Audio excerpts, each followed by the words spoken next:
এখান থেকে কয়েক তলা নিচে হবে, মিনিমাম 2 তলা হবে। তো ঢেউ এত উঁচু হচ্ছে যে 2 তলা নিচের পানি ছিটকায় আমাদের এই যে ডেকে বা আমাদের এই পজিশনে এসে পড়ছে অনেক সময়।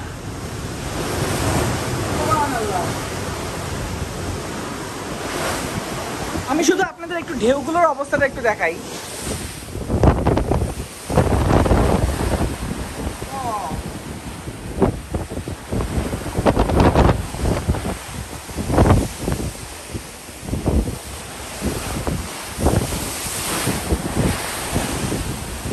একটু দেখলেই এটাকে ভয়ঙ্কর সুন্দর বলবেন নাকি আপনারা অবাক হয়ে যাবেন যে এই রকমের সিচুয়েশনে আমরা কিভাবে এখানে থাকি, আমরা কি আদৌ ঠিকভাবে থাকতে পারি কিনা, আমাদের ভয় লাগে কিনা, আমরা কিভাবে সার্ভাইভ করি, আমাদের সমস্যা হয় কিনা। তো আজকে আমি আপনাদের এই জিনিসগুলোই দেখাবো। তো এখন আমরা যে পজিশনে আছি এখানে কয়েকশো নটিক্যাল মাইলের মধ্যে আমরা ছাড়া আর কেউ নাই। আমি শুধু আমাদের ভয় লাগার মতো যে কারণগুলো সেগুলো আমি আপনাদের একটু বলি। যদি আমরা আল্লাহ না করুক এখন কোনো বিপদ হয়, আমাদের জাহাজ বা আমি যদি এখন জাহাজ থেকে নিচে পড়ে যাই, নিচে পড়ে যাওয়ার সাথে এই যে সমুদ্রের কন্ডিশন, আমাদের সমুদ্রটা দেখেন কি পরিমাণে উত্তাল। এখন যদিও আপনাদের কাছে এটা বেশি উত্তাল, এর থেকেও কিন্তু আরও অনেক বেশি পরিমাণে উত্তাল হয় সমুদ্র। কিন্তু এখন যদি আমি এখানে পড়ি, চোখের পলকেই আমাকে এই সমুদ্র কোথায় নিয়ে যাবে তার কোনো অস্তিত্বই আমার খুঁজে পাওয়া যাবে না। মানে আমি জাস্ট পড়া আর চোখের পলকে এখানে নিমিশেই হাওয়া হয়ে যাব।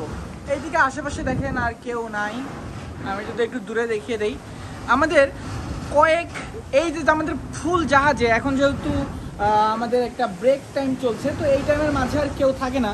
তো এইখানে আমাদের সমুদ্রের অবস্থাটা শুধু আপনারা আজকে একটু দেখুন। আমি আজকে আপনাদের এটা দেখানোর জন্যই নিয়ে এসেছি।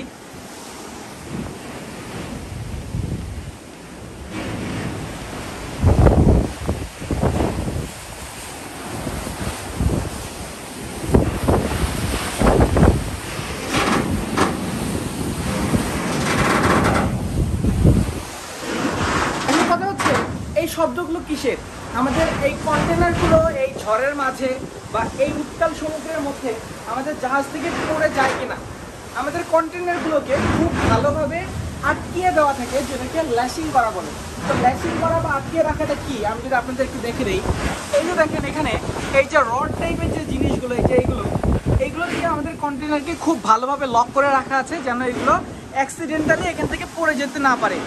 আর এই যে আমাদের সমুদ্র, আমি যতবারই দেখাতে চাচ্ছি আমার মনে হচ্ছে যে আমি এটাকে আরো ভালোভাবে আপনাদের দেখাই। আর আমরা যদি একটু দূরে তাকিয়ে দেখি, দেখেন এখানে জিনিসটা কত বেশি সুন্দর আর কত বেশি ভয়ঙ্কর। এই যে আমাদের দূরে শুধু দেখেন, এখানে কোনোভাবেই কোনো মানব জমিনের কোনো অস্তিত্ব আপনি কোনোভাবেই খুঁজে পাবেন না। আমি এখন এখান থেকে জাহাজের অপোজিট সাইডে যাব, সেখানে কি আপনাদের দেখিয়ে দেবো যে আমাদের অপোজিট সাইডের কন্ডিশন দেখি সমুদ্র। আমি এখন যেভাবে আছি এভাবে থাকা আসলে উচিত না। এখানে আমার কথা বুঝতে একটু সমস্যা হতে পারে, তার কারণ প্রথমেই হচ্ছে বাতাসের বেগ অনেক বেশি, দ্বিতীয়ত হচ্ছে সমুদ্রের শব্দ, তৃতীয় হচ্ছে কন্টেনারের শব্দ।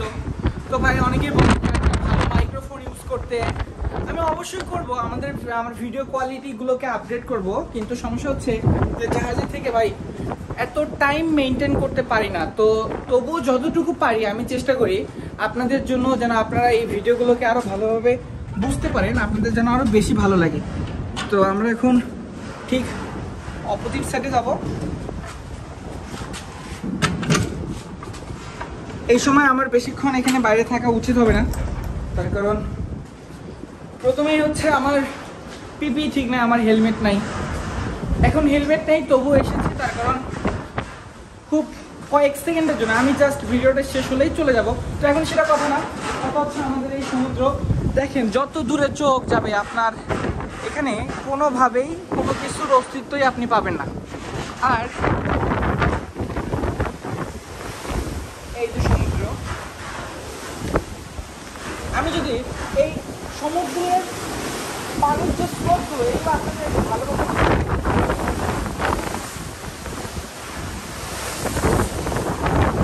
এটাই হচ্ছে ভয়ঙ্কর সুন্দর। আমার বারবার মনে হচ্ছে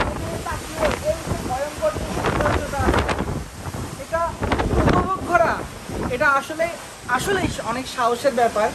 আর সমুদ্রে আমাদের যদি আমরা ভালোভাবে ট্রেন্ড আপ না হতাম, আমাদের যদি অভ্যাস না থাকতো, হঠাৎ করে কারো পক্ষে এখানে এভাবে থাকা কোনোদিনও সম্ভব হতো না। পানি কন্ডিশনটা আপনারা দেখতে পাচ্ছেন। সুবহানাল্লাহ।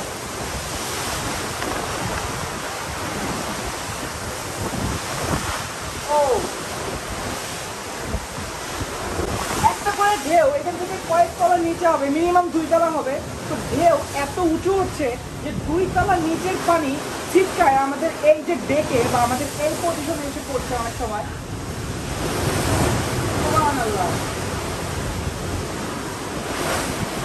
আমি শুধু আপনাদের একটু ঢেউগুলোর অবস্থাটা একটু দেখাই।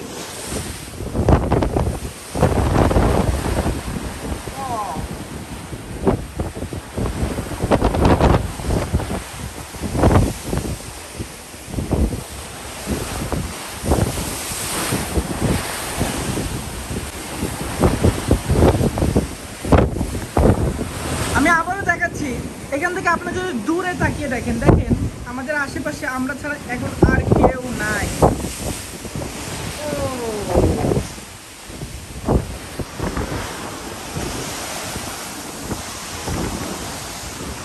সত্যি বলতে যদি আমার অনেকদিন সমুদ্র জীবনের অভিজ্ঞতা, মানে নর্মালি এখানে সমুদ্রে থাকতে আর ভয় লাগে না, কিন্তু ভয় না লাগলেও এখানে আজকে একটু আমার আসলে অস্বস্তি হচ্ছে। আমি যেহেতু এখানে একাই, যদি এখান থেকে আল্লাহ না করে পড়ে যাই, পড়ে গেলে কোনো রকমের কোনো চান্সই নাই। মানে আল্লাহ চাইলে তো অসম্ভবও সম্ভব, কিন্তু এমনিতে এখানে কোনোভাবেই কোনো চান্স নাই। তা আপনি ধরতে পারেন আমার বেঁচে থাকার পসিবিলিটি 0.00001%। এখন সেটাও থাকবে কিনা তাও ডাউট আছে। তো এখন কথা হচ্ছে সমুদ্রে থাকলে আর কি কি সমস্যা হয় এই রাফ থেকে।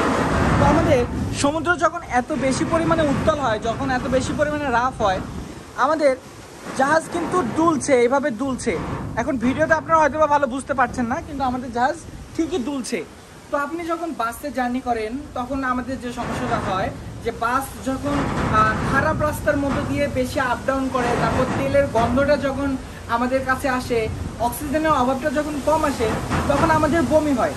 যখন আমরা জাহাজে এরকম উত্তাল সাগরে বা জাহাজের এরকমের রোলিংগুলো, মানে জাহাজ বেশি রোল করে দোলে, তো এই দোলাটা যখন বেশি হয় তখন আমাদেরও এরকমের বমি জনিত সমস্যাগুলো হয়, সেগুলোকে সি সিকনেস বলে। তো সমুদ্রের এই শরীর খারাপকে যে সি সিকনেস বলে, এই সি সিকনেসের মেন সমস্যাটা হচ্ছে মাথা ঘোরা, বমি হওয়া। এখন আপনাদের একটা ভয়ঙ্কর কথা বলি, আমাদের অনেক সময় যদি সমুদ্র বেশি খারাপ হয় তাহলে বমি এত বেশি পরিমাণে হয়, বমি হতে হতে আর বমি করার মতো কিছু থাকে না, তখন আমাদের বমির সাথে রক্ত বের হয়। আর এই বমির সাথে রক্ত বের হওয়াকে বলে ব্লাড ভমিটিং। তো একবার বমির সাথে রক্ত বের হওয়া, এটা কতটা কষ্ট আপনি একবার চিন্তা করেন। আপনি জার্নি করছেন, সেই জার্নিতে আপনার বারবার বমি হচ্ছে, তো এই বমির কোনো শেষ হচ্ছে না। আর বমি করাটা কত কষ্ট এটা তো আপনি জানেনই। তো আপনার বাসের জার্নি কত ঘন্টা, 2 ঘন্টা, 3 ঘন্টা, 4 ঘন্টা, এখানে আমাদের কন্টিনিউ 6টা মাস সব সময় এই জার্নির উপরে থাকতে হচ্ছে। তাহলে আমরা কি পরিমাণে কষ্ট করছি একবার ভেবে দেখুন। এটাই হচ্ছে আমাদের জাহাজে থাকার সব সময় যে ভালো দিকগুলো থেকে এরকম না, অনেক খারাপ দিকও থাকে।